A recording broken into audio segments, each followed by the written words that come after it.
pray for your guidance, oh God, for your wisdom and your knowledge, oh God. We pray, God, you will continue to bless this community, continue to bless the inhabitants of this community. And Lord, look upon this nation, oh God. We pray, God, you will just intercede, oh God, on behalf of this nation, oh God. We pray, God, that you will just look upon each and every one of us. We thank you, oh God, for Jesus Christ, him dying for our sins, that we might have a right to the tree of life. We ask, oh God, you just bless each and every one here today. In Jesus' name we pray. Amen. Amen. I pledge allegiance to the flag of the United States of America and to the republic for which it stands, one nation, under God, indivisible, with liberty and justice for all.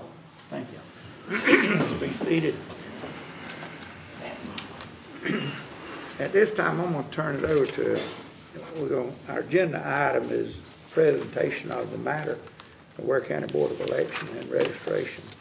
So I'm going to turn it over to the council, and she's going to read what we're going to do. Thank you, Mr. Chairman.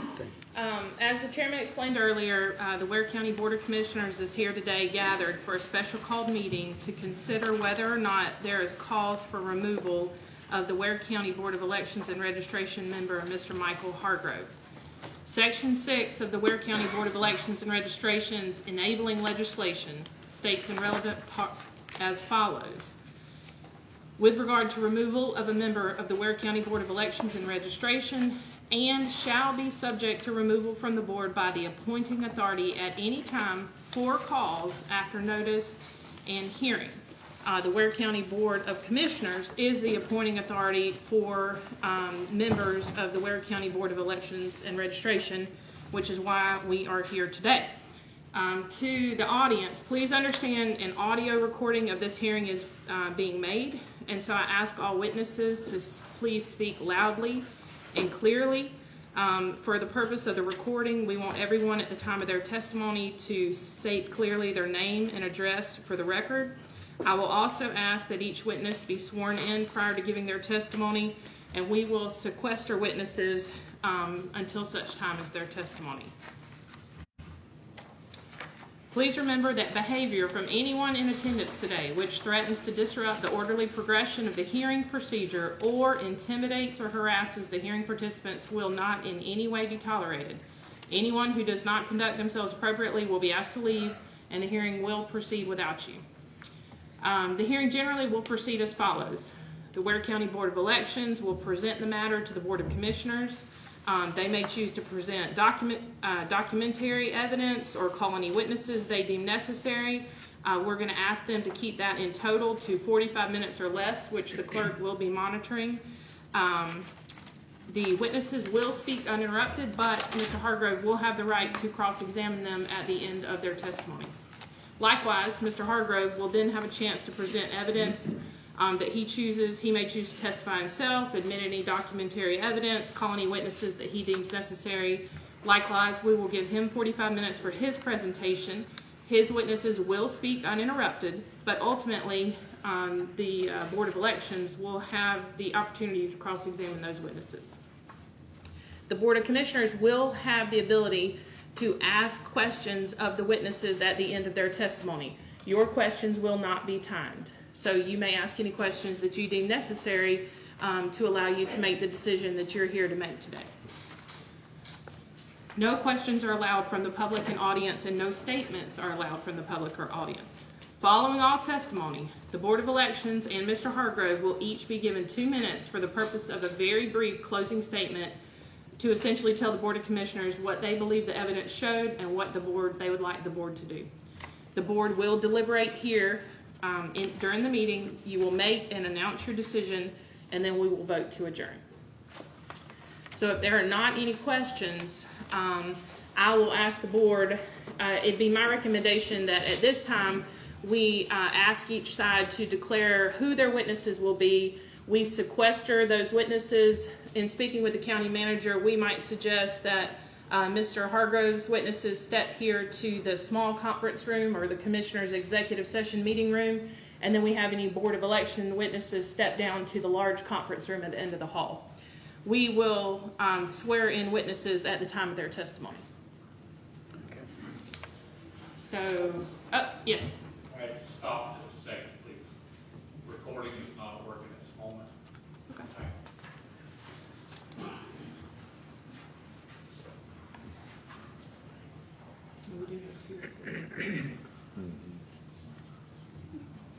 We will give Mr. Daniel a couple of minutes, but we do have 2 recordings going, so if we need to proceed without that second one, then we can do that.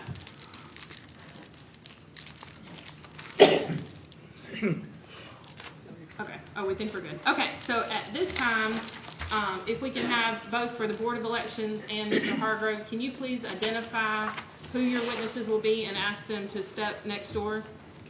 Except for yourself, of course. You will stay during the whole part. Yep. I have no witnesses present. Okay. Timmy wants to borrow a pen. Okay. So, do you have any witnesses you intend? It's on red. None present. Okay. So you do not intend to have any witnesses testify today. I just want to clarify that. No one's coming. Okay. Thank you. All right. Board of Elections. Do you have any witnesses that you'd like sequestered at this time? Yes, ma'am. I have Miss Barbara King, Mr. Larry Katz, Deputy Sheriff Sergeant Ashley Fuller, and Supervisor of Elections Carlos Spencer. Okay. All right. So we will ask those witnesses to please excuse yourselves, and then we will swear you in at the time of your testimony. Yeah, y'all can just go next door.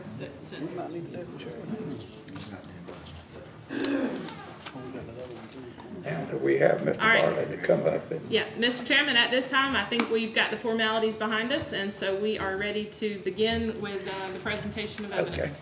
Okay. Mr. Bartlett, would you come up, please, and take... And Mr. Bartlett, I know you're in a bit of a unusual situation where you're probably giving personal testimony and then also as an advocate for the board itself, but just so we're on the same page, do you mind if I swear you in? Do you swear or affirm that the testimony you're about to give will be the truth, the whole truth, and nothing but the truth, so help you God? I do. Thank you. And if you will, just for formality, state your name and title for the record. My name is Danny Bartlett. Today, I'm the chairman of the Ware County Board of Elections and Registration. I reside at 4811 Carswell Avenue, Waycross, Georgia, 31503.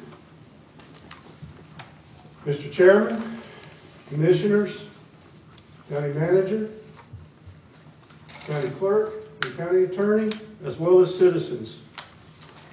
As you've heard, my name is Danny Bartlett, and I wear many hats in my day-to-day activities.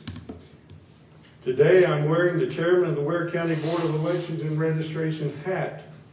The Board of Elections and Registration was created by the Georgia General Assembly in 2006 by House Bill 1650, sponsored by then Representative Mark Hatfield and amended in 2023 by HB 422, sponsored by Representative James Burchett and John Corbett.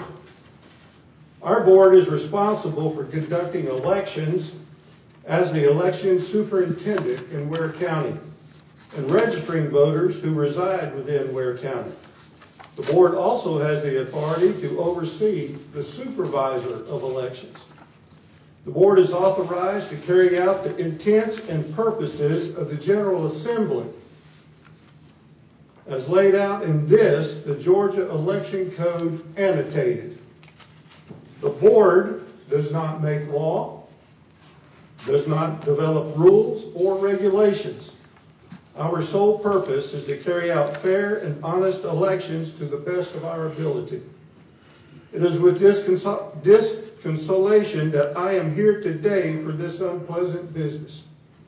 After the board reviewed the incidents of May 14th and 15th at their Election Day meeting, I asked Mr. Hargrove for his resignation.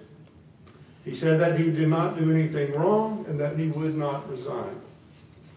The board then took a vote of no confidence and voted on a resolution to ask this board to remove Mr. Hargrove from the Board of Elections and Registration. We will now present some witnesses to the events that led us to this point, and I will be back for closing remarks. Any questions before we proceed? Okay, first witness will be Ms. Barbara King, the poll manager at the administrative office during early voting.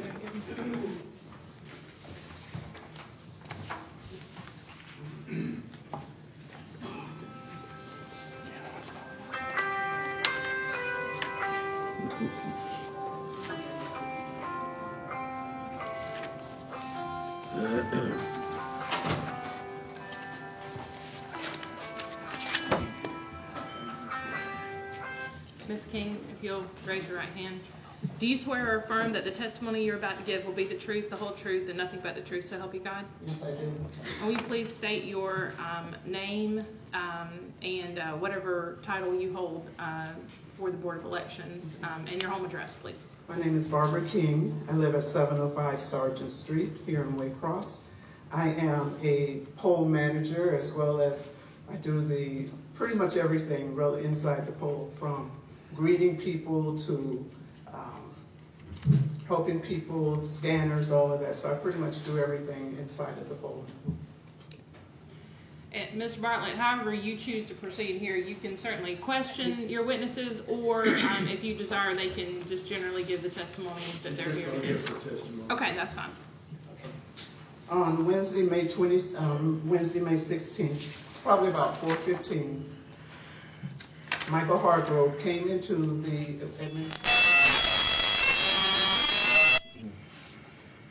which is where we were doing early voting. He walked, I was sitting at the check-in desk, which is as you walk into that office area, the check-in desk is right by the door.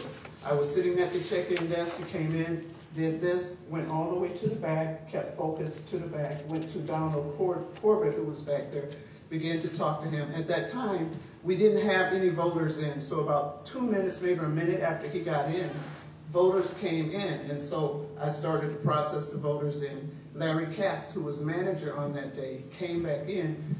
Hargrove started to walk from the back, and it looked like he was headed towards the scanner. I don't know, but as he started to walk to the back, Larry Katz came in and said, "You have to leave. You can't be in here."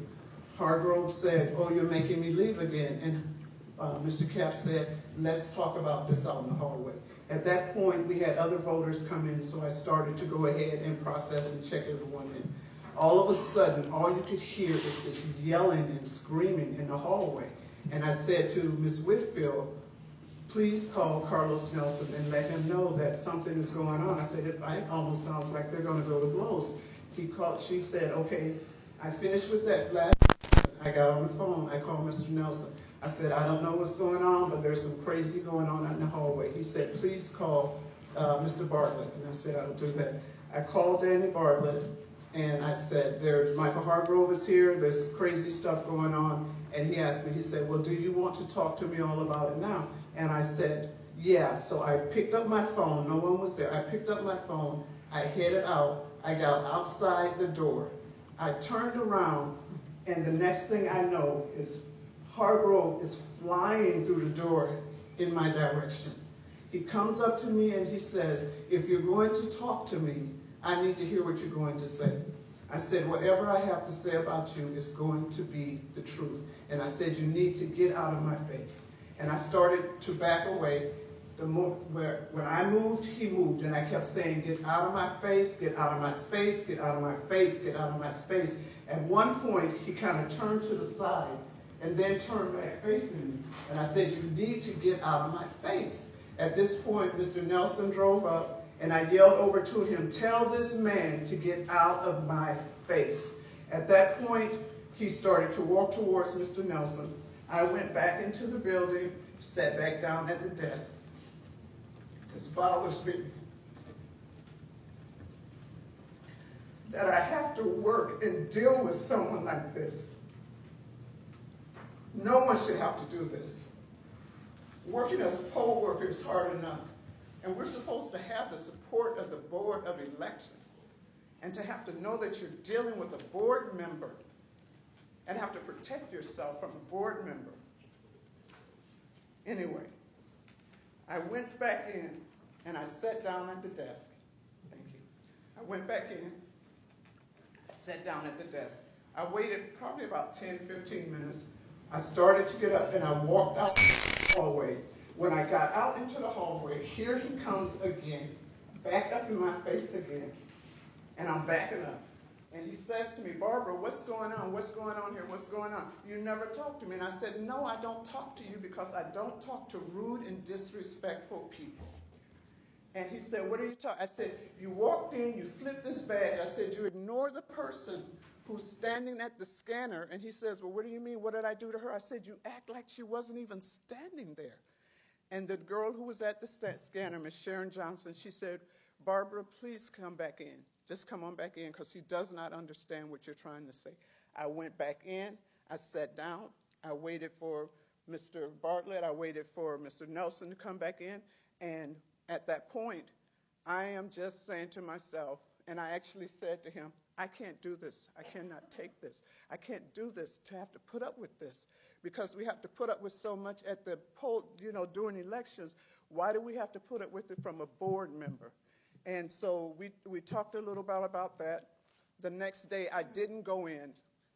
I couldn't work. So I took the day off.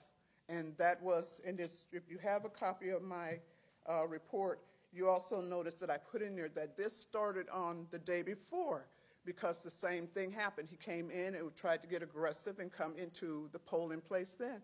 And Mr. Capps said to him at that time, you cannot be in here. And he walked away and came back, and I said, you can't be in here. And then you also see where I said back in 2020 that incident that I believed he was involved in. He said he wasn't there, so he wasn't there. Where a couple of gentlemen got very racist, made some racist comments towards me about not working to me, used the N-word.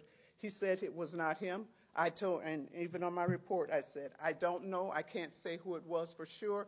Even if it had been him, I wouldn't have been able to say. So this kind of thing, to just deal with this, and then to have this man approach me, I had no interaction with him on Wednesday. When he walked in and walked past me, I never said a word to him. When he was taken out in the hallway, I never said a word. When I went to talk on the phone, I said nothing to him. I had no interaction with him.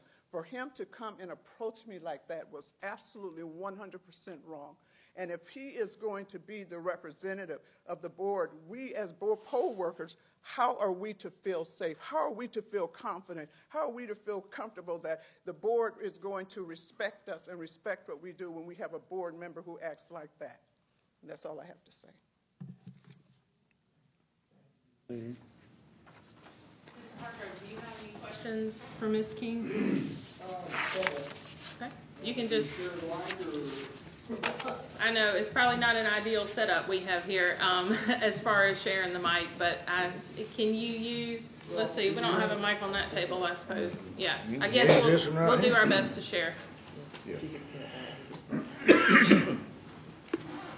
Ms. King, you said that I was yelling and screaming in the hallway, is that correct? I did. And you said you told others there was crazy stuff going on? I did.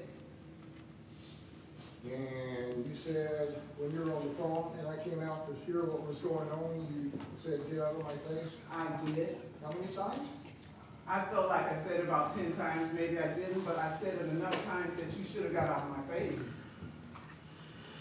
And you said that when you came into the hallway where we were having a discussion about what was going on, you said I got in your face again? Yes, you did. The second time, you sure did. Okay. Do you remember the apology I offered you out in the hallway? You didn't offer me an apology because if you had, I would have said so. And I'm sorry you took the day off because you were upset. What happened Tuesday that involved you and me? When you came in, you brought the lady in to vote. When you came in, you said that you whatever took place between you and Mr. Capps about you wanting to help her in the voting booth. You walked back out. I was standing. I watched you come back in, and all I said to you was, "You can't come in here." And you turned around and went back into the hallway, and that was all the interaction that you and I had on Tuesday. Okay. So I was told in the board meeting on the 21st of May that by Ms. Gaines, Solomon Gaines, please, that I was involved in calling you a nigger. You said that too easily. Well, I think the word was the N-word, but what you said earlier was the other one. I said exactly what I said. I said I did not know who the person was that said it, nor did I know who the person was that agreed. That is what I also wrote down. Okay. But you had stated that I was in the Jamestown precinct, is that what? I believe that it was you. In 2020? I believe that it was you. Okay. And I understand that you've never said a word to me otherwise. Otherwise, I don't, because I said what I said. You're rude and disrespectful. You said the N-word so quickly here that just makes me wonder about you. Why would you wonder? I'm trying to. Because you repeat came what out of said. your mouth so quickly. Okay, that's fine. All right, thank you. Now, for the board, do you have any questions for Ms. King before she's excused? Yes, I have a couple of questions. Go ahead, I Commissioner appreciate Burke. you being here, Ms. King. Yes, sir. And how long have you been working for the Board of Elections? Since 2016. 2016, so you've been there, what, about 8 years? Yes, sir. So, in other words, you're not a novice. You know what you're supposed to be doing. You know how things are supposed to be conducted. Yes, sir. And you know how board members are supposed to, what their limitations are. Yes, sir. Okay. And you stated that Mr. Capps, whenever he came in on this particular day, Mr. Hargrove indicated that you're going to do this to me again, you're going to put me out again. Yes, sir. So, in other words, that implies to me that he had done that before. Yes. Okay. So, when Mr. Hargrove approached you or come up behind you, did you feel intimidated by him, or did you feel threatened by him in any manner? Initially, I did, because already he was, I could hear the yelling and screaming in the hallway. So already I knew he was wired. So to see him come up, the first thing that came in my mind is what's getting ready to happen. Okay. So yeah. And your position is as a poll manager, right? Yes. Okay. Thank you. You're welcome. Any other questions for Ms. King? Thank you, Ms. King, for your testimony. You may be excused. You're welcome to stay in the audience or proceed about your day, whatever your preference. If I may, just before we move forward, I do want to clarify that, I think maybe we can all agree that in society today, there are certain words that may be deemed similar to a curse word or a cuss word. And of course, we have a level of decorum here that we expect. And so I just would ask, when we're referencing any sort of word that, may be determined a curse word or a cuss word or something similar in taste, that we reference that word, such as the N word or the F word, instead of saying the actual word in this decorum. So thank you all for that. Thank you, All right, Madam go ahead. Attorney. The next witness will be Mr. Robert Capps.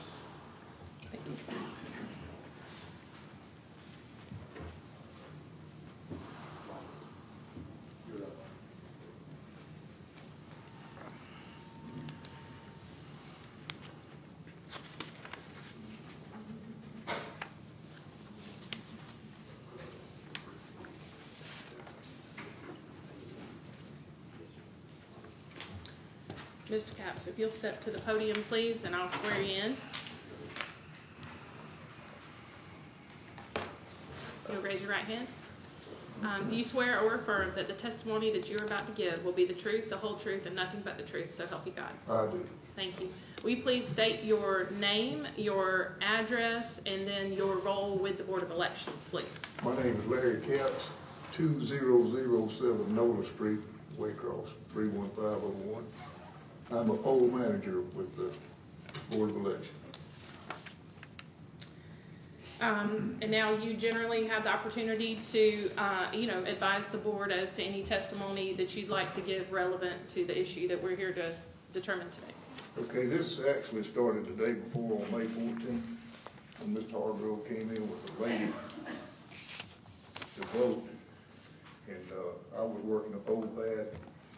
She registered in, and he started to follow her to the booth, and I said, "You can't do that." And he said, "Well, I'm a poll manager. I'm on the board." And I said, "To make a difference, you can't go to the booth with anybody unless she's." I asked him, I said, "Does she have a complete understanding of the English language?" "Yes." "Is she crippled or handicapped?" "No." "Then you can't go in with her." You need to step out in the hall. Well, he finally did. The next day, I was out in the hall, or going to the bathroom, and I came back, and he was at the far end of the voters area. I saw him. I was standing at the door. I motioned him to come back, and he walked over and he said, "Are you throwing me out again?" I said, "Yes." And he said, "I'm on the board. I can be in here." I told him, I said, "Please read the sign." I don't know if y'all have one or not. Yeah. Only voters, poll workers, poll watchers can be in there. I'm on the board, I can be in there. He told me, said, "You're not properly trained, you don't know what you're talking about." I said, "The only thing I can go by is what the sign says. You can't be in there." And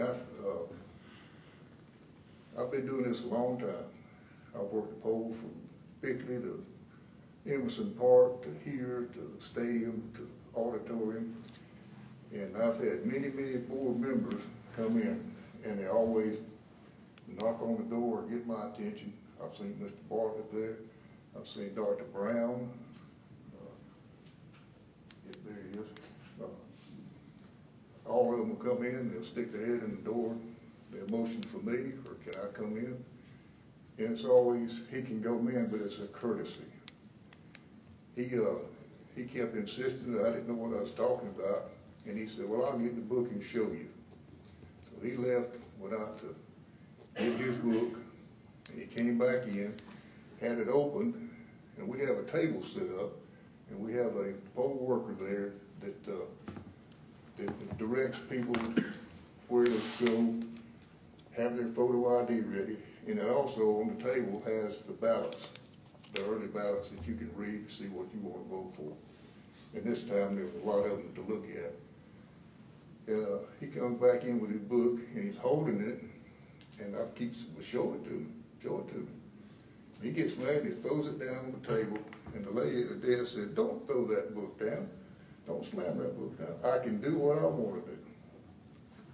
So he gets on the phone, and I don't know who he's talking to, but I'm standing behind him, and he turns around, and we have these tags, and he grabs my tag.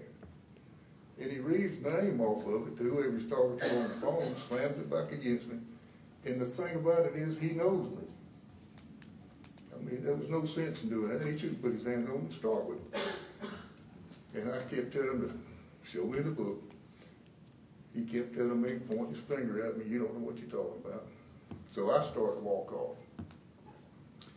When I'm walking away, I see Barbara King come out of the voting place with a cell phone, which she's supposed to do. You can't have a cell phone in the voting area.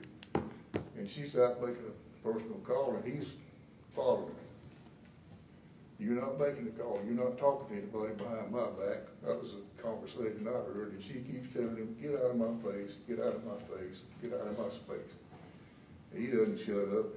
So she finally goes outside. He follows her outside, same thing. "Get out of my face, get out of my face." So when I start to walk outside, that's when Carlos Nelson pulls up, and he gets out, and finally he breaks away from me. So I turn around and walk back down the hall, and there's a deputy sheriff walking, and he wants to know what's going on. And this is a bad time anyway, because we have people not only trying to vote, but people that want to go into the tax commissioner's office, which is closed, and that was a good thing for us, because it would have been crowded. And we're trying to tell people, come back tomorrow, or come vote. But anyway, when we walk back in, I see a deputy down there, and he wants to know what's going on. I said, "Well, we just got a little rigmarole going on." So about that time, Carlos, Mr. Hargrove, and I believe Danny Bartlett came in about that time.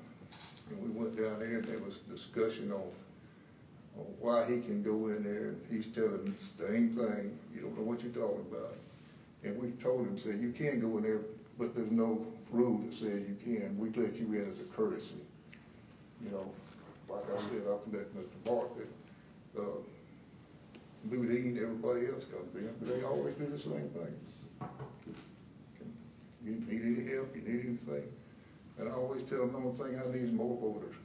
So, but anyway, that was, he had some discussion with a policeman, with Danny Bartlett, and that's really, the only thing I can add.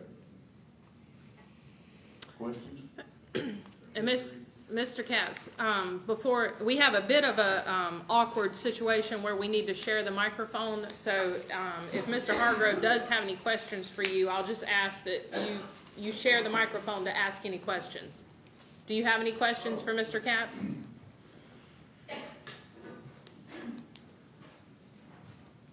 Mr. Cap, you stated that, I believe on Tuesday, that I brought someone in to vote. Right. And you said I started to follow her to the booth. You did. I asked you, will you vote? And you said no. Okay, yes or no. So then. And just for clarity for everybody while we're testifying, is that you can ask for a yes or no answer, and then the witness has the opportunity to explain that answer if so desired. Okay. You So started. you say that I wanted to follow her to the voting booth. First booth, and I stopped you. Okay, was I inside the polling place? Yes. Okay. And I was walking with her to the voting booth. You were following her, yes. And did I help her vote? No, because I stopped you. Did I tell her, or did I tell you I wanted to help her vote? No, you told me, you asked me why you couldn't go in there, and I told you. Okay. So you consider allowing board members into the polling place a courtesy? I do. Okay.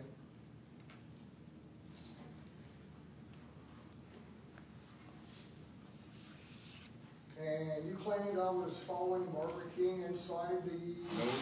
No, sir. I said she came out. As far as I know, you were still standing over there next to that table. I mean, I turned my back to y'all. Okay. So you said I was following her out, or you thought I was following her out? Well, when she came out, you were behind her. Okay. And you heard her say what?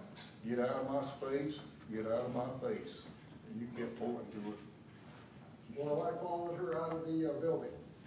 No, while you followed her into the hall, when you went outside the building, you followed her outside the building too. Okay, all right. Thank you. Board members, do you have any questions for Mr. Capps before he's released? Yes, I have some. Commissioner Appreciate you coming, Mr. Capps. Appreciate what you do.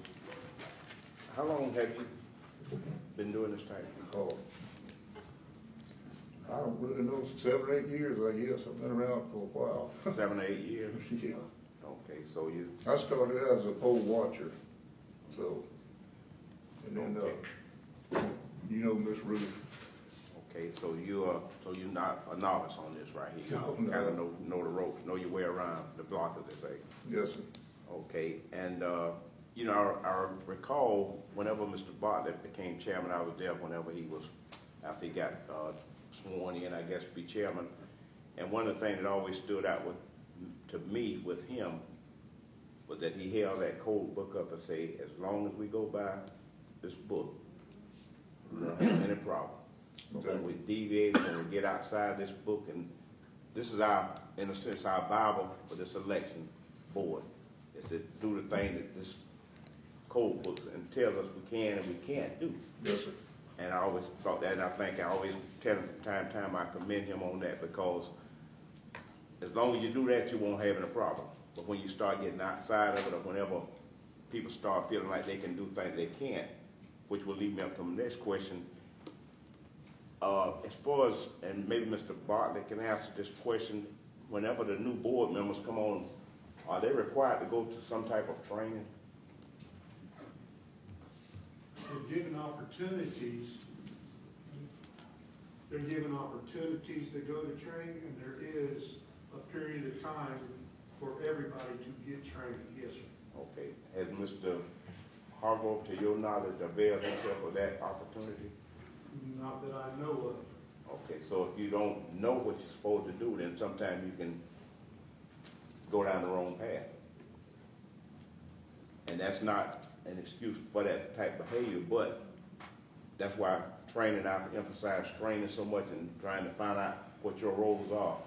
Then you won't be, because this is why I think we're here today. And, you know, I want to say this right here, that not just in Ware County, it's unfortunate this has come to us here in Ware County, but all over this nation, poll workers are being subjected to a lot of unnecessary, undue intimidation, threats of violence, trying to be brought. And this is why right now we're having a problem, I think, trying to get poll workers in Ware County.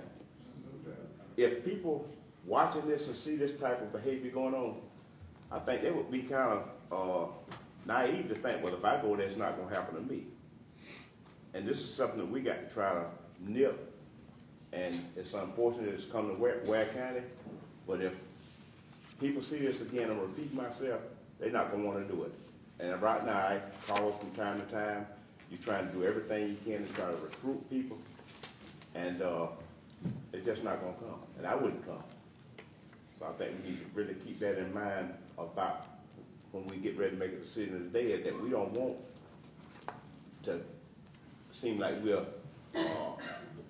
catering to this type of behavior.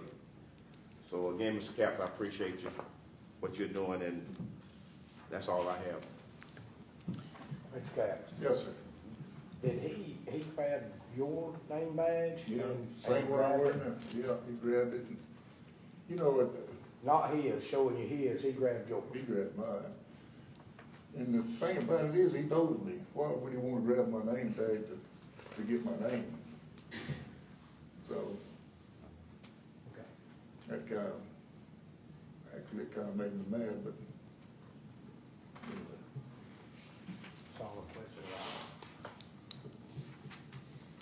about. Any more? If there's no other questions for Mr. Capps, then he may be excused. You may join the audience, sir, or you may go about your day, whatever your pleasure. Thank you for your time. All right, next witness. The Sergeant Ashley Fuller from the Ware County Sheriff's Office.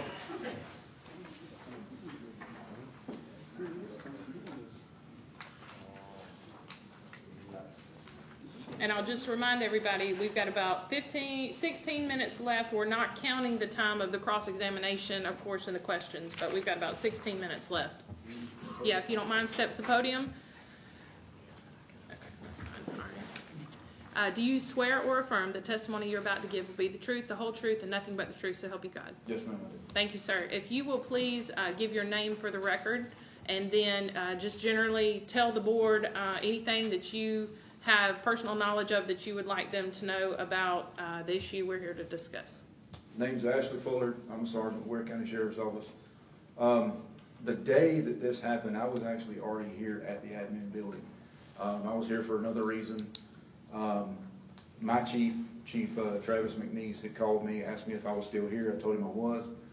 He said that the sheriff had received a phone call about an incident that was taking place near the voting area, and would I step out there and see what was going on. So I did. When I walked out there, Mr. Nelson was in conversation with Mr. Hargrove. I did not know Mr. Hargrove at the time. Of course, I knew Mr. Nelson. I kind of surprised Mr. Nelson because I don't think he knew that we were called. They were right outside of where the voting actually takes place. They were in the kind of the lobby area where the drink machines are. Mr. Nelson turned around to me. I asked him if everything was okay. He was in conversation with Mr. Hargrove. Hargrove was being a little loud. Mr. Nelson was in the process of trying to move them into the hallway closer to the elevator area. So we all went that way. I was trying to ascertain what was going on. Mr. Nelson was trying to explain to me the events that took place. I don't know anything about, I had no personal knowledge of what went on inside before I got there. But Mr. Nelson was trying to explain to me what was going on. And every time he would start talking to me, Mr. Hargrove would talk over him. and Mr. Nelson would start again, and Hargrove would talk over him again. And this happened 3 or 4 times to the point where finally I had to look at Mr. Hargrove and tell him, man, you need to stop. Stop talking over him. Let him tell me what's going on, and then I'll let you say what you need to say. About that time, Miss Ludine Whitfield had just walked up, and he turned around to her and started loud talking to her. I think his comments were something to the effect of, what are you walking up here for? Are you another witness against me? And I said, man, see, you're just jumping to conclusions. Just stop, and let's figure out what's going on. At that time is when Mr. Danny Bartlett came in, and he had actually made the statement that he had called the sheriff. And then, of course, that's how I ended up there, because the sheriff told my chief called me. That's all Mr. Hargrove at that point was concentrating in on, is wanting to know who called me, who called me, who called me, who called you, who told you to come. And I kept telling him, look, my chief called me and told me to come down here. Right then, it was all kind of ending. Mr. Hargrove then looked at Mr. Bartlett and said, if you want me to resign, I'll resign right now. And I know I was kind of like, well, I mean, this is probably going to end now. And Mr. Bartlett said, no, just hold that thought. Let us see what's going on, and we'll be in conversation about it. Mr. Hargrove left. I went back to talking with the other deputy that was there handling the other issue we were there for. Then I went to leave the building, and then Mr. Hargrove came up to me in the parking lot again, wanting to know who called me and wanted me to respond. And I again was trying to explain to him, my chief called me and told me to come over here. If you want to know who called the sheriff, you need to go talk to the sheriff. And that was the end of it for me. Thank you. We'll give Mr. Hargrove just the opportunity to ask you any questions that he'd like to, and then the board also. Mr. Hargrove, do you have any questions? Sure. It is a little bit awkward in here. I apologize. We don't have 2 microphones, so and I apologize for that, but if we can kind of share the microphone as best we can. So, okay, I understood the first part. There was no question there. So, Mr. Nelson was the only one trying to explain the situation to you when you came down the hall? Are you speaking in reference to when I the first showed up? When we first came in? Yeah. When I first showed up, you and Mr. Nelson were talking. Okay. And then you, Mr. Nelson, and myself went down the hall towards the elevator. Right. Okay. And that's when it started getting more people down there. Okay. That's correct. So I didn't understand your comment about when I talked to Miss Whitfield about asking her if she was going to be a witness against me. What was that again? When she walked up, you turned around to her and said, what are you coming up here for? Are you going to be a witness against me also? Okay. And I know I asked you several times if you knew who called you to come down. You did. And, okay, we're in agreement on that. And Mr. Bartlett said when I offered to resign that first time, what do you recall him saying? He said to hold that thought, that once y'all found out everything that was involved and was going on, that he would be in contact with you. Okay, all right, thank you. Does the board have any questions for the sergeant? Yes, I got it. You got one? You can go ahead, Commissioner. Okay, yeah, Mr. Fuller? Yes, sir. Okay, appreciate your service and all. Thank you. You said Mr. Hargrove, whenever he was talking with Mr. Nelson, that Mr. Nelson pretty much couldn't get a word in edgewise. You didn't say that, but what I'm saying is he kept talking over him. Yes, sir. Okay, so basically, like, for lack of a better term, trying to dominate the conversation. That would be a perfect way to describe it. I was going to say trying to bully the conversation, but... Okay, well, I wanted to say that, yes, but I refrained from saying it. Okay,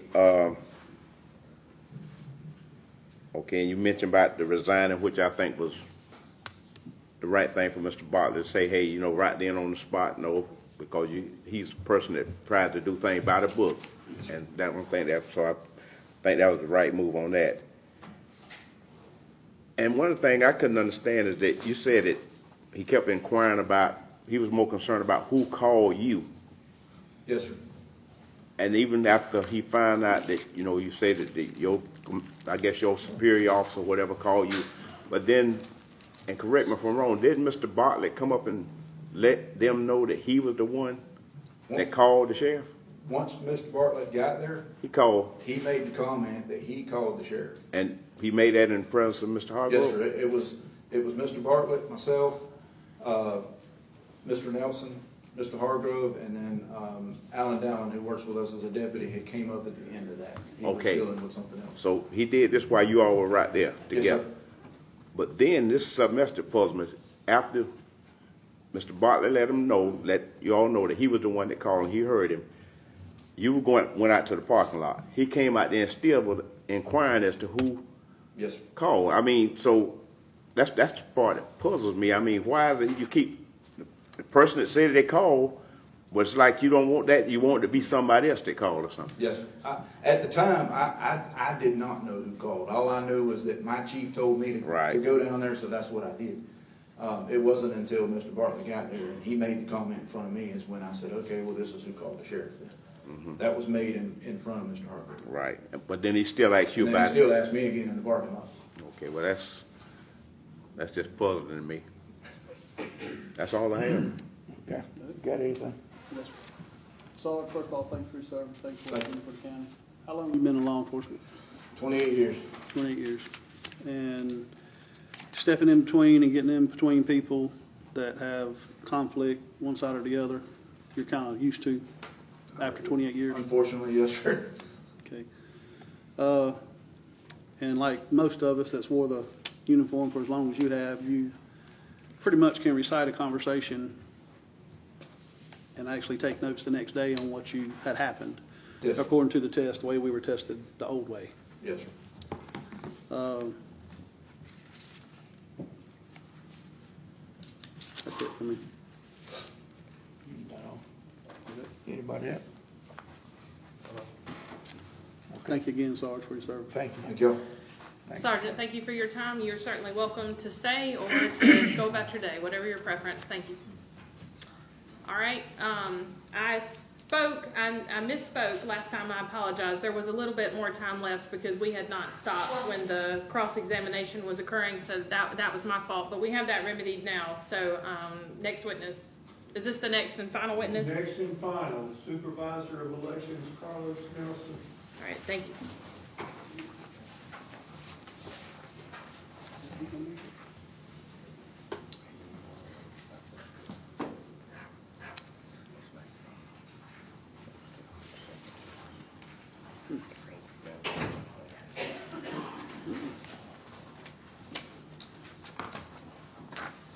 Mr. Nelson, if you'll raise your right hand. Do you swear or affirm that the testimony you're about to give will be the truth, the whole truth, and nothing but the truth, so help you God? I do. Will you please state your name, your current role with the Board of Elections and Registration? Okay, Carlos Nelson, I'm Supervisor of Elections, Board of Elections and Registration. Thank you. And then just generally, if you will tell the board any information, personal information that you have about the topic that we're here to discuss today. Okay, yes, ma'am. Mr. Chairman, Commissioners, I'll try to keep it brief. On the 15th, the day in question, I received a call from the chairman that said there was an incident or something going on over here at this admin building polling site. I called Ms. King, couldn't reach her, got in my car. She called me right back, and I said, I'm on the way. I said, call Mr. Chairman. I said, I'll be over there in a minute. Okay, so pull up in the corner in the back, and I get out, and I see Miss King walking out, and Mr. Hargrove was right on the heels. And when I got out of the car, I could hear Miss King says, back up, something along that line, get out of my face. So as I was coming up, Mr. Hargrove turned to me, and it was kind of,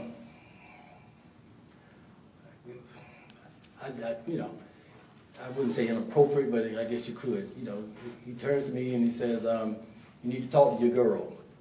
I'm like, okay.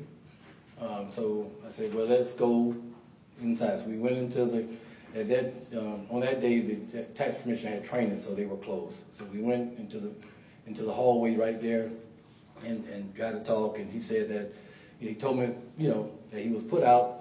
He's a board member. He's allowed to be in there. By that time, Mr. Capps came out. He explained, what had happened. Also, and he kept pointing to the inside of the voting area that says, the sign that says only poll workers, poll watchers, and active voters are allowed. And then Mr. Hargrove kept saying, well, I'm allowed too. And Mr. Capps kept saying, well, that's not what the sign says. And he said, well, you need to take that sign down. I said, well, we can't. That's mandated by law. That sign has to be in there. He said, well, you need to change it. Put board members on it. I said, no, that's the sign that we get from the state that has to be in there. I said, that's who's allowed to be in there. And so I told both of them then, I said, Mr. Capps is right. I said, but technically, Mr. Hargrove is right. And I said, the reason is because the way I've always done it since I've been here, we want our board members to be active. We want our board members to go to the precincts, to go check in, to see what's going on. We normally everybody goes to the manager and say, hey, how things going, anything you need, in the support. I said, but you're always like a fly on the wall. We're just sitting back, just watching, seeing what's going on, just seeing if y'all need any help. And most elections that we've had board members to go around, that's what they've done. They've gone in, they see the manager, hey, how things going, and that's it. And they look at it. They may stay in the doorway. They may go inside and just talk to the manager and just show support for the process. So we kept it kept going back and forth. We were getting louder and louder.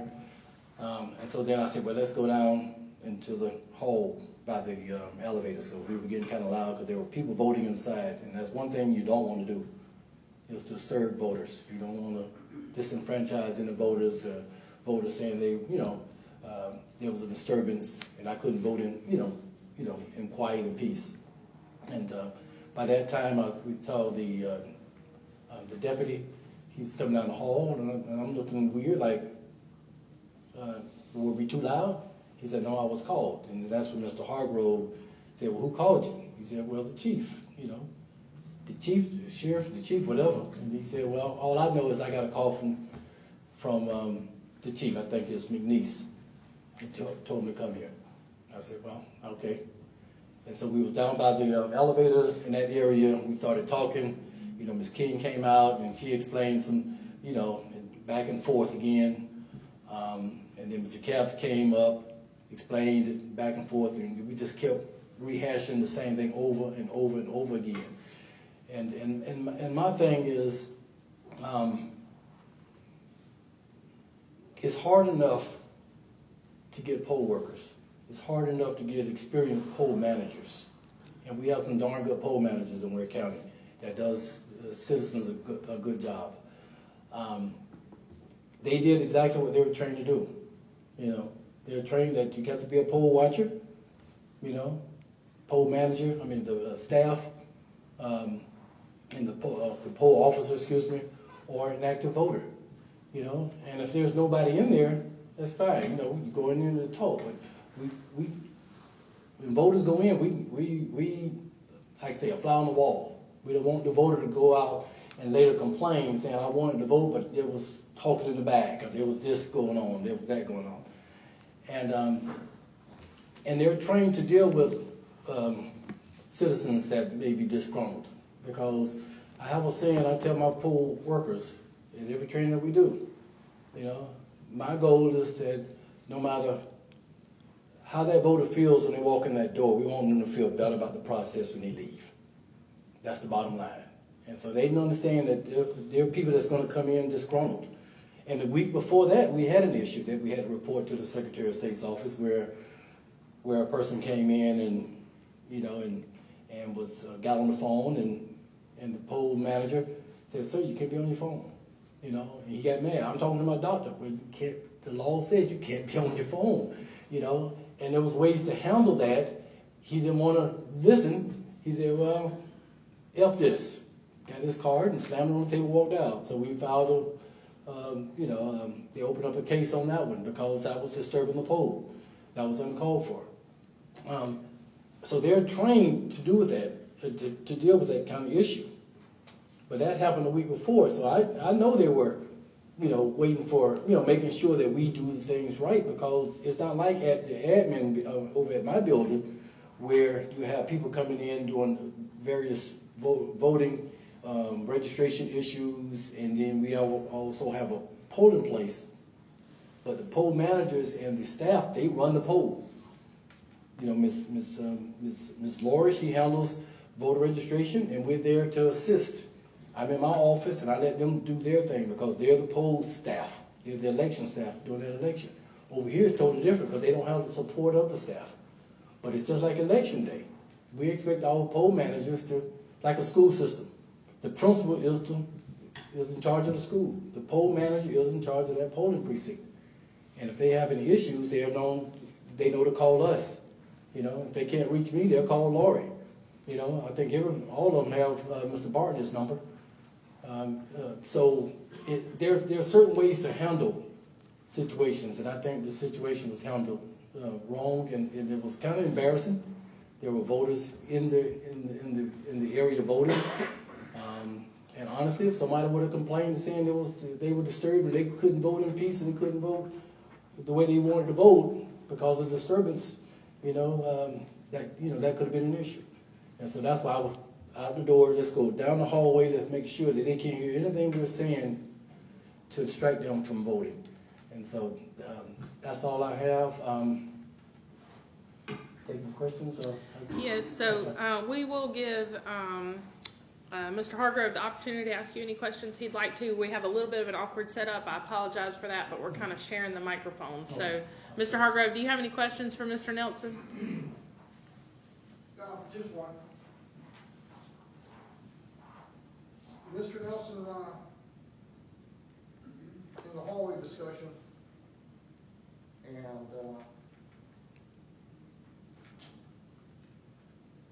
excuse me.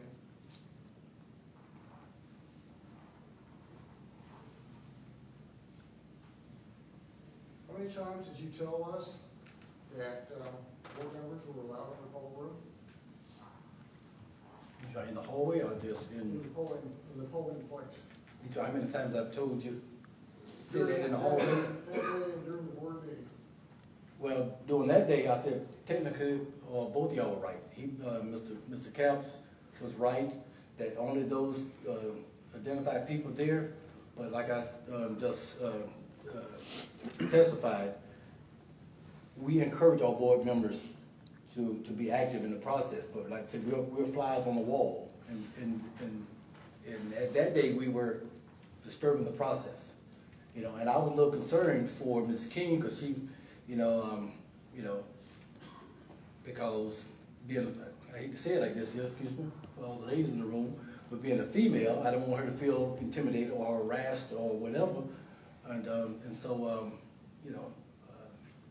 what I saw when I pulled up, that was a little unnerving to me because, I heard her say, get out of my face or back up, whatever like that. I'm on the phone and, you were right there on the heels and then you didn't back off until I came up and that's when you said, you need to get your girl, and so, yes, we want our board members to be active. We want them to go to the precincts.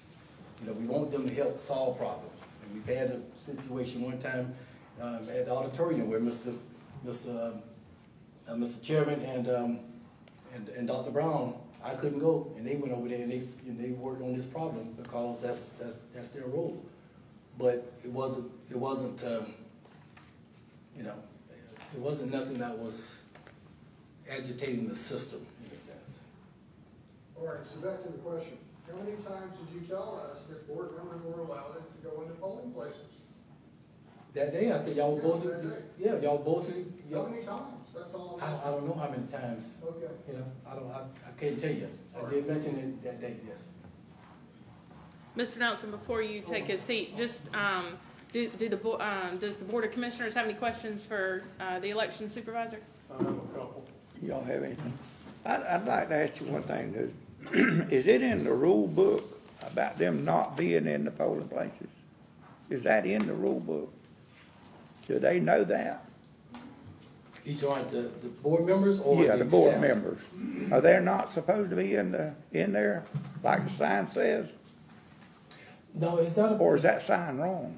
No, the sign is correct. The law, and I think we put it in the package at the back where the code is. The code specifically identifies who's allowed to be in the area. That's codified in state law, okay? Which is the poll workers, okay? Poll officials, poll watchers are allowed to have their space to watch the process, and an active voter. If you're not an active voter, you cannot be in that enclosed space. You can be at the doorway and looking inside. You just can't be inside the place, inside the enclosed place where the voting is happening. So that's in the law, and that's in the back of your package. I included that just so, you know, I didn't have to reference it in the code book. But we ask our board members. Some counties, I guess, do a little bit differently. You know, they strictly by the book. It's almost like a principal of a school, and you get a board member like yourself going out. If you was a school board member, you don't just walk into school and just go to a classroom, you know, and I'm going to just sit there. You stop by the office first. You stop by and you let the principal know, hey, I'm going to go blah blah blah. That's all we've ever asked, and that's all the board members have always done. This is the first time in my 4 years that we've ever had a board member that go in and say, I'm a board member in the sense, I'm here and I'm just do what I want to do. I'm not saying he did what he wanted to do. What I'm saying is they always introduce themselves. They come in and say, hey, how things going? You know, who's the manager? You know, and they introduce themselves to the manager, how things going. Is anything y'all need from us? We're here to support you. We're here to help you. You know, it's not a situation of I'm a board member and I'm coming in and y'all got to open the doors. You know, and that's it wasn't the situation. The whole situation could have been resolved easily once we had gone in the hallway. We said, okay, you know, let's go ahead and back off and and understand that we don't want to disrupt the precinct. We don't want to harass or intimidate the poll workers that's in there. You know, and what you're doing is, even in state law, when you any disturbance in a polling place that distracts the poll workers, that's an issue, okay? I mean, within the law, that's an issue because poll workers should never be distracted. Because who would have got to blame if somebody would have come in and tried to vote, and at the same time, Ms. Barbara or Mr. Capps keep running out in the hallway to try to deal with this issue, and you had people in line waiting to process their card. If that would have been a mistake made and somebody would have been allowed to vote twice or paperwork not signed correctly, then I would come back on this office saying, hey, what's going on? Your people aren't doing what they're supposed to be doing. And they were trained to do this, and they did it exactly as the code book requires. And that's, I wish we would have handled it totally different. I really, really do, because I've always treated every board member with total respect, and we want them to be involved in the process. We want them to be supportive of our poll workers, because it's hard. It is extremely hard to find poll workers and to keep poll workers, especially the good ones. Especially the good ones. Now, I did say this, and I know it's not hearsay because, as we were going down the hallway, the day before, I don't know if you had the testimony, the day before, Mr. Hargrove brought Miss Najee, I can't remember how to pronounce her last name, to vote. She ran for school board. And he was asked to leave then because he was inside, just there as he brought her to vote. And so as we were walking in the hallway, and I said, the best of my recollection, I said, Michael, I said, with what happened yesterday, and that was the day before, I said, I know you came back just to prove a point. And he admitted it. And I expect that to come from regular citizens. I expect that to come from people that's trying to fight the system or trying to find, but board members should not be trying to stretch the system to where we make mistakes and then we causing a problem on the Board of Elections or the county. Okay. Anybody else? So you're alluding to the fact that board members can go and come in the polling places under the right conditions, and what caused this was probably, sounds like, Mr. Hargrove's attitude at the time that he was in there? Correct. I would say that's correct. So if I'm a board member, I can go knock on the door and say, I'm here, what can I do for you? I'm going to be a fly on the wall and watch you. And that's no problem? Yes, and we've had that. We've had almost every election, we've had board members go around to precincts. It's right. A large county for election. Well, that's what I understood, but it was, I've been confused this whole time about why he would be a problem going in there, but apparently his attitude y'all don't like. Another question, poll workers, I see your ad in the paper that poll workers have to be trained, go through training. And Mr. Burris asked a question of Danny, or board members trained, and he said, well, we didn't get a definite answer. Is there a requirement for training for board members at a certain time they have to have training, or they just left it up to them to be trained? Well, in the law it says that the board, the superintendent, that's the board, with the chairman, should attend, at least one board member should attend every training that we have. I mean, the statewide training. What we've done here, I've always invited two. So there's no requirement to be trained? For the board to be trained, because they know that most counties cannot afford to send, 5 board members every time you have a training. But in the law, and I don't have that in front of me, it says that board members, the board should send one person to every one of the state trainings. Okay? And so the last training that we had was in Athens. Now, we didn't have one this year because this is a presidential. You never have one during presidential year because we don't have the time to get away for a whole week. But it was in Athens, and I invited the board to go, and it was decided at that board meeting, that since Ms. Solomon Gaines was new and Mr. Hargrove was new, we would offer it to them. Ms. Solomon Gaines agreed to go. The year before, Mr. Bartlett went and Ms. Ludine went.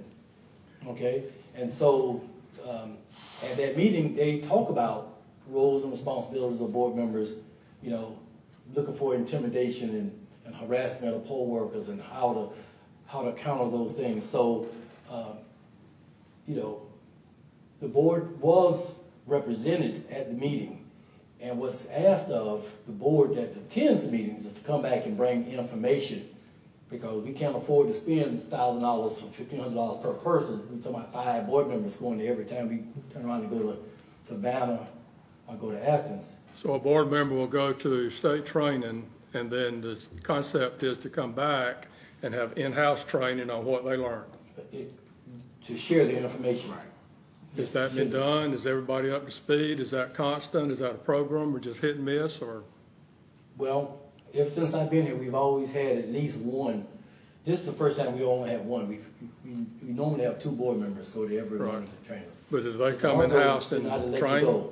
Did they come in-house and train? Well, at the board meeting, and if I recall, I don't have those minutes with me. Right. But in the board meeting, Ms. Solomon Gaines, she came back. She probably spent 20 minutes to talk about what was discussed during that meeting, and some of the things that that was brought up. So over a period of time, all the board members will be exposed to most of the information coming from the state? Yes. Okay. Yes. My other question is, Mr. Hargrove's changed in the way he's thinking? Is he You think can move forward without this kind of action, or you think it'll change? I don't know. Has anything changed? Has he said, look, I messed up, I'm with the program? Has something like that happened? Well, he's never said that. I mean, even to the last time he brought this up, even at the board meeting, even though we showed in the law where it's only the poll workers and staff and watchers, even in the meeting, he said, well, I still think it's a failure of training. It's not a failure of training. He did exactly what we want them to do. And I told Mr. Chairman, on this issue and other, I would rather for the board to be a little tighter on some of these rules versus a little bit loose, and all of a sudden you having people complain to the state election board that we're allowing people to come in, or the state investigator come in, and they say, well, what's the people around? I would rather for you to be a little tighter, versus be a little loose, because we can do 99 things right in elections. You do that one thing wrong, and we all know this, it blows up into a colossal failure. And so the board members, not the board, but the staff and the poll workers have really worked hard on trying to make sure that they, they've turned candidates away that comes in the building and use the bathroom after they vote. No, you can't come in. I just got to use the bathroom. I'm sorry, you cannot come in. The bathroom is in the voting area. You can't come in. And so they are tight on it. They don't say, well, just sneak on in. Just nope. Because as soon as you do that, somebody's going to see it and complain and get all Thank you. Mr. Chairman, I got. Go ahead. First of all, Mr. Nelson, appreciate your role as an election supervisor. I think you've been doing a yeoman's job over there. How long you been in that position? 4 years as of February. Okay. And you come in at a time when there was a lot of stuff was going on, and I think that between you and the board, y'all kind of weathered the storm and, come out on top. And I think that's to be commended. Whenever you made a statement that Mr. Hargrove implied that, you need to talk to your girl whenever he was referencing Ms. King. And he knows Ms. King, right? Yes. He knows her name. I would assume, yes. So I know in my thinking and in my lifetime, a lot of time when people say certain things, it carries a negative connotation. I think that's one of them right there. When you refer to, especially an adult, someone you know as that girl or your boy or something like that. So I don't think that was very, appropriate. I mean, especially when you knew the person, Well, at this time, I was trying to calm everything down because I do know that Barbara was really upset, during that situation. I don't know about a lot of people, but a lot of people take their personal space very personal, Well, and it's more of a harassment. It crosses that line of harassment or intimidation. Right. I know she was really upset, so. And especially with the climate that we have, not just in Ware County, but in a lot of other places where they've taken this, I would say, voter intimidation and poll worker intimidation to another level. You've got incidents sometimes when they're having elections where people have stayed themselves just outside of the zone, where they can get, with weapons, this is a form of intimidation. So it's all kind of different ways. And when you walking up on people, and especially a male up to a female like that, that's kind of like, that's why it's, of course, does she feel intimidated or does she feel threatened, and especially when you're telling someone, they keep pretty much still pursuing you. I don't think that's a good thing. And so another thing, this sign you say is up in the office, right? When people are voting. We normally put a small one by the door, and then there's a big 2x4 or whatever. And I think on the table. And this is pretty much self-explanatory right here. It says only poll workers, poll watchers, and persons actively voting are permitted in this area. Only poll workers, poll watchers, not poll workers and board members can come in. It doesn't say that, and it should say that. And this is, I think, what you're trying to let everyone know is that you want the board members to be engaged and be, there, but this is why they should know their role. And this right here is self-explanatory. And in that code that you referenced, this in this code, 2022 Georgia Code, it's under paragraph F, about the same thing, about person except poll workers and all, telling them who's supposed to go in there. And, just to piggyback on what Commissioner Pope was saying, this is why, again, I'm wanting to repeat myself about training and learning and finding out your roles is so important. Now, you say that Commissioner Gaines, like Mary Solomon Gaines, she went to the training, but Mr. Hargrove elected not to go. That's correct. Okay, so which would have been a good opportunity to go, just get your training. And I don't know, it could have been various and sundry things why he didn't go to the training, but I think anytime you are on a board or anything that you need to avail yourself of any opportunity to try to get all the learning that you can about it. And one last thing I want to say, I chair the Board at Action PAC, which is a community action agency. Now, even as chairman, I know I still have my limitation as far as when I go and visit a Head Start center, I don't just go in there and walk in and go in, and I'm gonna go, first of all, to the front desk. And if for someone that doesn't know me, I'm going to let them know who I am, because I may be traveling to another county. Let them know who I am. I'm here. I chair the Board of Action PAC. Oh, yeah, I know you. I just wanted to stop by just to say hello, just to see how you all doing. I'm not here on a headhunting mission or anything like that. So I think that's the same thing that should apply with this election board and all that. They're there to try to help, to try to, facilitate anything that the people may need. But not to come in there because you're a board member, you just don't have carte blanche just to go and just roam and do like you want to do. And I think that's where the problem is right there. Well, if I may add, Mr. Commissioner, even as a supervisor, a staff person, you can ask any poll manager we have in Ware County. Whenever I go out on election day, first thing I do is go to the manager. Because sometimes they'll call and say, hey, this piece of equipment, I'll stop there first. If somebody's voting on the side, I'll wait, and I'm out of the way. We do that because it's their precinct. I want to make sure they run the precinct the way, according to the law. And so we back off and we stay. You mentioned, board members' responsibilities.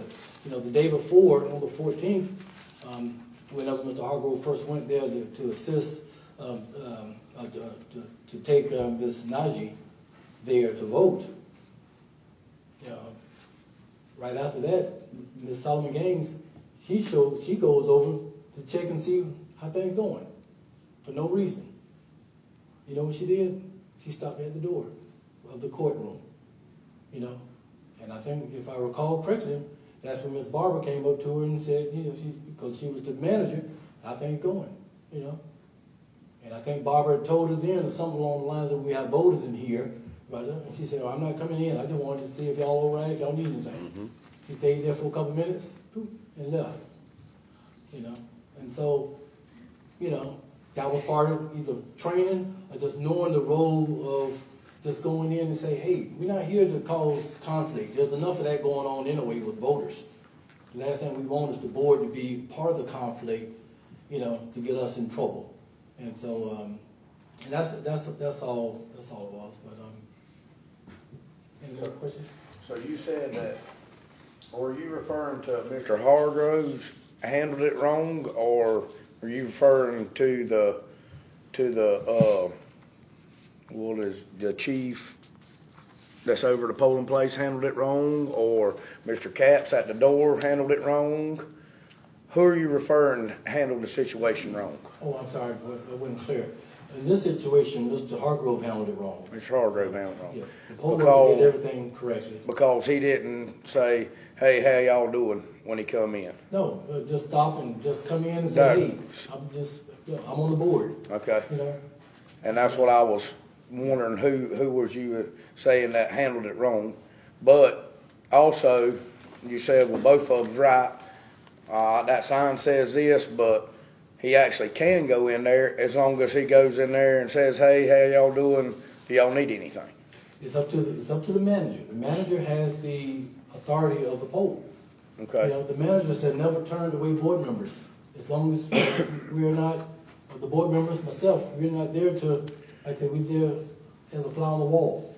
And so I think even in the code, I think in the next sentence, it tells you that the board members has the authority. Okay. You know, to handle that polling precinct. And that's why I mean it was handled wrong. It could have been handled totally different after he was denied entry, you know, to say, hey, what's going on?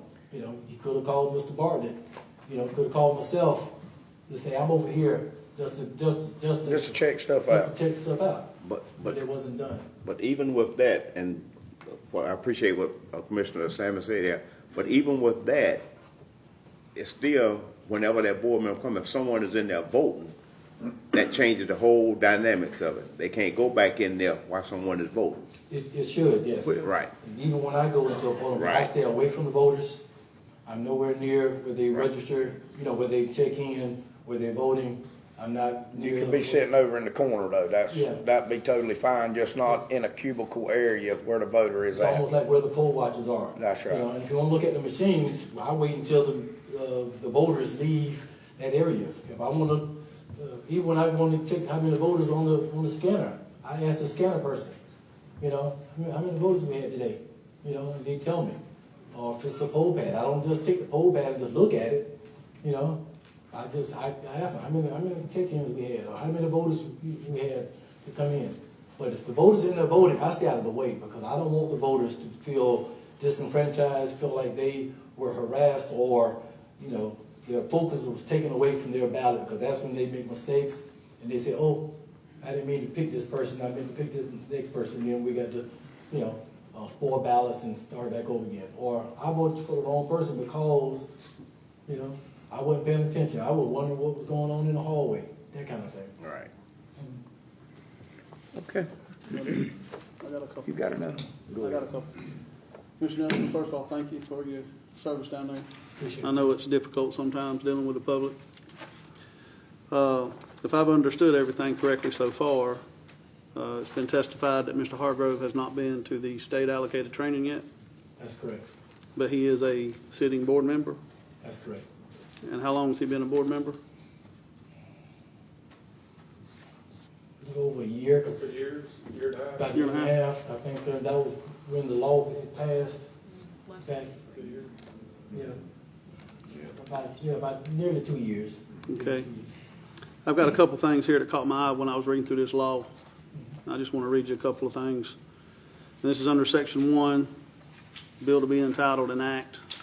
This is House Bill 1650.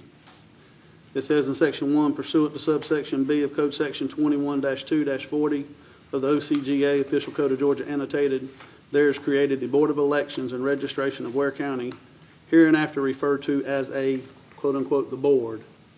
The board shall have the powers, duties, and responsibilities of the superintendent of the elections of Ware County under Chapter 2, Title 21 of the Official Code of Georgia Annotated. The Georgia Election Code presently being exercised by the Ware County Board of Elections, and the powers, duties, and responsibilities of the board and registrars of Ware County under Chapter 2 of Title 21 OCGA Georgia Election Code. Okay? So if I'm reading this and interpreting this correctly, the Board of Elections has the same authority and power as you. I'm the staff person. You would be the more of this commission. You would be the superintendent, if I'm reading this correctly. No, the board is the superintendent. Okay. And I'm the supervisor. Okay. But if I'm understanding this correctly, the board members have the same authority as the person that runs the board. Is that correct? Well, they're given the day-to-day operations to run their elections to the supervisor. But they have the same. What I'm reading and understanding is that the board shall have the board. It didn't say this person or that person or the other. It says the board. which is plural, it's everybody on the board, it's like this board here. Yes. Okay. The board shall have the powers, duties, and responsibilities of the superintendent of elections of Ware County. Yes, the superintendent is the board. Okay. Okay, the superintendent, who is the chairman, technically is the superintendent for Ware County. I'm the supervisor All right. employed by the board. And like I said, we've already cleared that he has not been to training. Yes. Okay. Also, another thing I pulled out, subsection 3, 25 and 26, all appointments of the board shall be promptly certified to the clerk of the Superior Court of Ware County. Has that been done? Yes. Okay.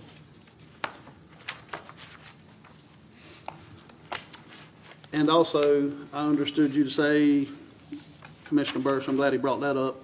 This is kind of a moot point. It says this, but I also understood you to say that the poll worker was correct, the manager, but Mr. Hargrove was also correct. Is that right? Is that what I heard you say? Because we encourage the board members to go to the precincts. Is it because you encourage them or because state law allows them?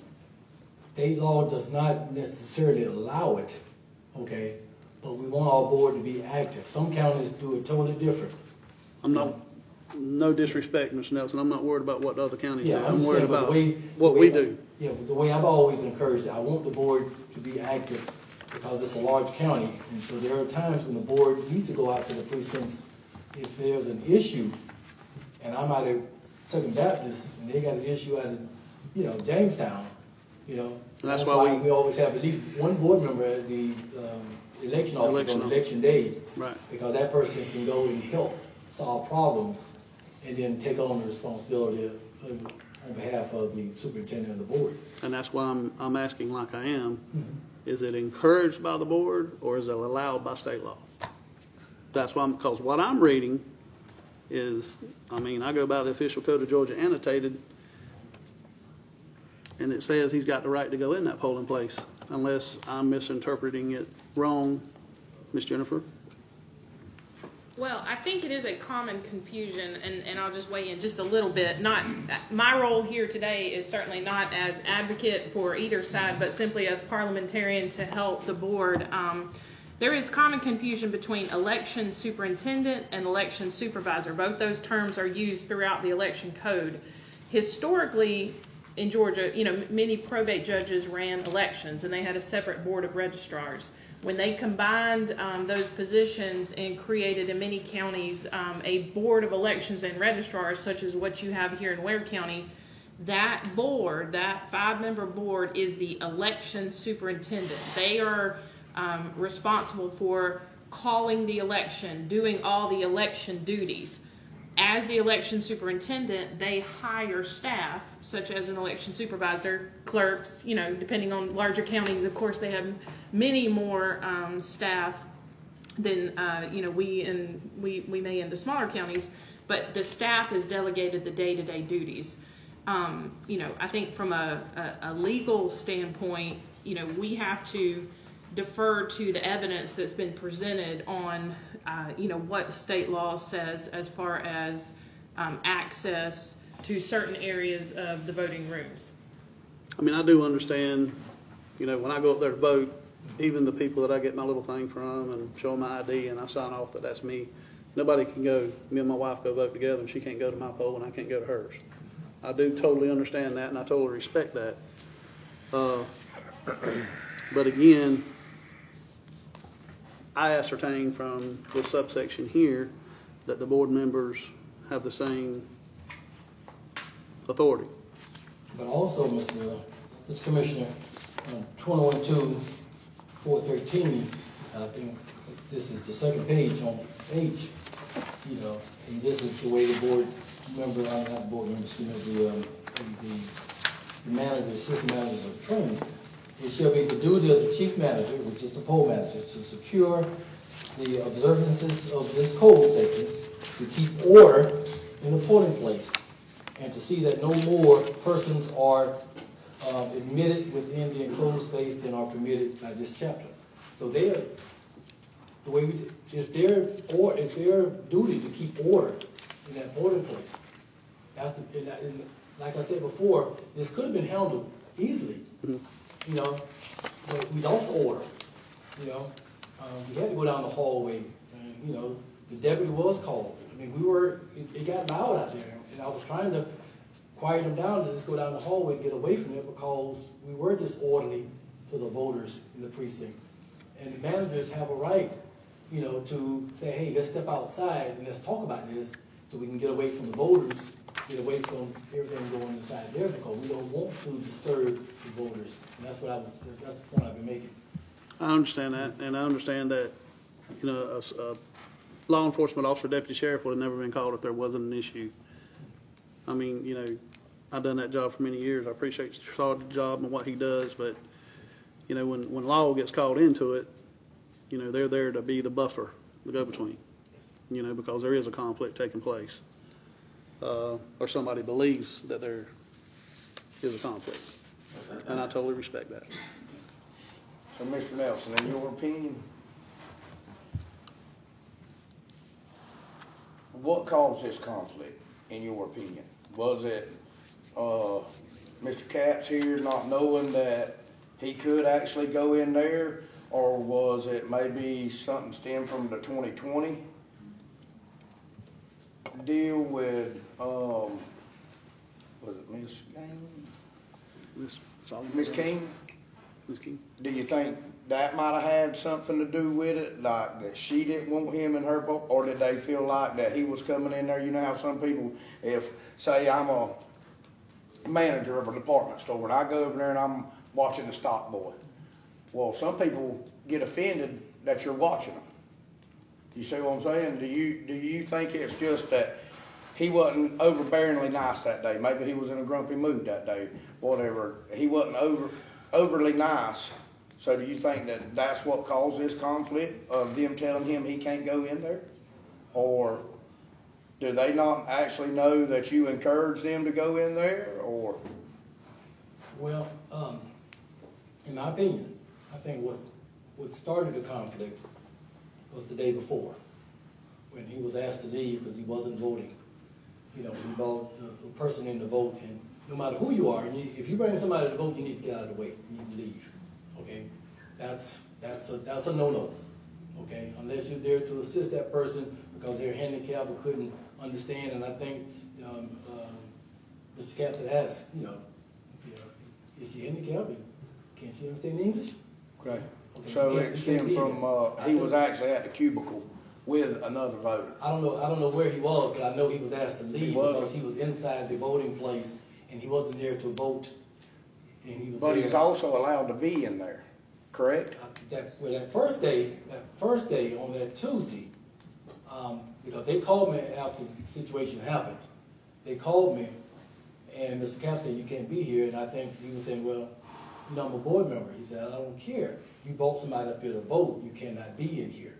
When you say be in here, you talking about be back there where the person voted? No, you can't be in there. You can't be in there, period. If we had voting booths in this room, I'm really confused. I'm telling you, because you can do this, you can't do this. I don't think nobody really knows what you can and can't do in there. Let me clear it up. Thank you, Mr. Dan. When a voter is in that polling place, nobody else can be in there, just like that thing says. In the whole room? In the whole room. When I go in there and I look around, I see no voters. I still talk to the manager. I find out, you know, how things going and all this. As soon as a voter walks in, I leave. The voter, protect the voter. That's what we do. Okay, that's understandable. Okay. Mr. Hargrove, do you? Chairman. Did you know that? Chairman, before he is going to get his opportunity to testify, and it's just his turn. Before we get there, are we good to dismiss Mr. Nelson? Any other questions for him? You got something else? We may have one question here, sir. Yeah. And it was said that I think Commissioner Lucas asked about Mr. Hargrove say that he hadn't had the training, hadn't had opportunity for training, but he had the opportunity for training. He declined to go to training, right? That's correct. Okay, and so I think that, you know, we don't need to start going down that road of trying to say, well, you know, he did this because of this right here, he did this here, maybe he thought this here. It's really plain and simple what they're supposed to do as board members, what they're supposed to do and what they're not supposed to do. So to get there and start trying to, you know, find, I guess, little outs or whatever, I don't think that's fair to these poll workers and everything, because you got the sign there saying about who's supposed to be in there. They notice when they come on there. Mr. Hargrove has had the opportunity to go to training. So, you know, I think that's a moot point really about going in and Mr. Bartlett said it as plain as you can put it. If you come in there and you're a board member, whatever, you come in there and somebody in there voting, you come back out. Plain and simple as that. And board managers have always welcomed to see the face of a board member, especially on election day. Right. Because they know we're there they're there coming out to see if they need anything, just to check on the process, whatever. But no one's ever interfered or became a disturbance of a polling place, you know, to make this an issue, you know, with voters. And you said it several times, and I agree with you 100%.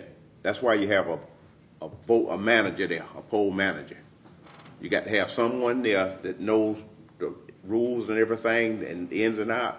And when someone comes in and they going to be defined and say, well, I'm going to come on in anyway, and you tell them, hey, you can't do it, just like Mr. Cap say, you can't come in here. I mean, to me, you should, as a board member, you should say, okay, I'm going back out. Come back in when there's no voters in here. Or call Mr. Chairman or call myself and get Right. clarification, you know, but it was an unfortunate situation. Chairman Thrift, if I may, if there's no more questions before we dismiss Mr. Nelson, just as a point of order, I know we are not bound to the formal rules of evidence here today, but there have been a number of documents that are referenced that have been put before you in the form of statements and the election code and the enabling legislation, and I just want to make sure that a copy of all those documents has been provided to Mr. Hargrove. Has he received a copy of those also? I think we have one list. Okay, so we'll make sure that you have a copy of those. Thank you, sir. Okay. You don't have one of them?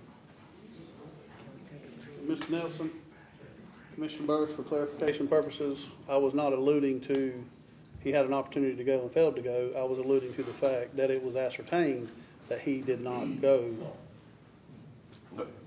Well, yeah, and I wasn't implying that. I'm just saying he didn't go, but he had the opportunity to go. Right, that's what I said, that had been established and proven. Okay. Yeah. Chairman, if I may suggest, if we are going to dismiss Mr. Nelson, there's been a suggestion that we take a quick break before we allow Mr. Hargrove, but certainly you as the presiding officer get to determine when you think that's appropriate. Okay. Any more? Okay, Thank you, we're Mr. through Wilson. with Mr. All right, let's, no, I'm gonna wait. So we'll go ahead and have a break. What we want, 15 minutes?